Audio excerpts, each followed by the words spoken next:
As a teacher, I make videos to help people learn. In this outdoor stage, I am planning, and so what that means is that at any point I can take an object which happens to be a camping mallet here, and very carefully I can position it to exactly where it was before.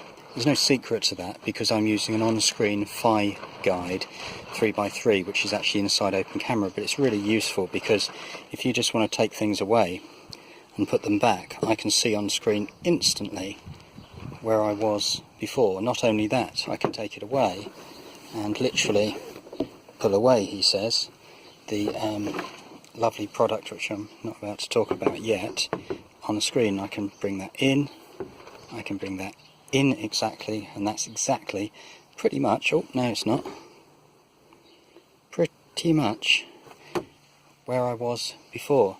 Then you can bring, if I was talking about specific items like this happens to be a camping mallet, I can bring it in, talk about it, whatever this item might be, and then if I wanted to place it round, bear in mind that what you see is not to the screen, and then I can come in and I can say, yep, that's where I want it, and there it is, done. And then finally come back with this in my arms, bring it over like that in one very easy swoop. The feedback I'd like, of course, is for looking at items, whatever they might be, do people like, say, this particularly coloured background, or the background that was not a black ground, a coloured background like this, or the idea that it was sort of, hold on, it's a good example, isn't it? Half and half, bring that up a bit,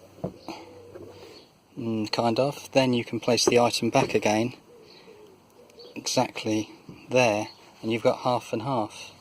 Okay, so a couple of folds in the cloth, but the point is, if you had to watch 20 of these videos, or you're just looking all day, would that sort of texture on the background be good?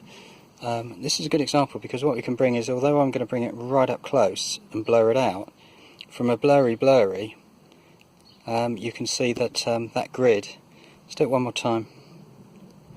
If you're making videos, whatever you are, like I had a note from somebody this morning saying, how do you make your videos? And I said, that's really interesting because in actual fact I'm making a video on how to make my videos. So let's finish it there, because what we're trying to talk about here is the speed that you can work. I'm using a KingJoy QB20 head on a K2008 tripod with a Decathlon camping table, and this actual fact, I'm here now so I'll just say about it, is actually a hammock. Which I could talk about now, but I'm not going to, because I'm going to use my Decathlon reviews situation for that. But while I'm here, and I will finish it because I know people are interested, is that if we look, he says, getting into the thing, where's the hole then? So what you do here is you can, that's a very good example, I'm lost, there is a magic hole. Oh, it must be in there. Yeah, what you've actually got, look, is actually a 4-metre hammock, 50 centimetre off the floor, so your bottom doesn't hit. That's interesting on number one, because I would not tie a hammock like that, and number two I could get away with, but I prefer a knot, which I can show you in a different video, which is a quick release knot for a hammock, and it's completely very good safe. Very good and safe. See how close we can get to that. These are all tests, the more tests you do, but like Edison and the light bulb, it's going to be right, so just keep going, and do not get discouraged. I will now leave you with a couple of slides with the on-screen stuff, just so you can see the before and after, so cue the slides.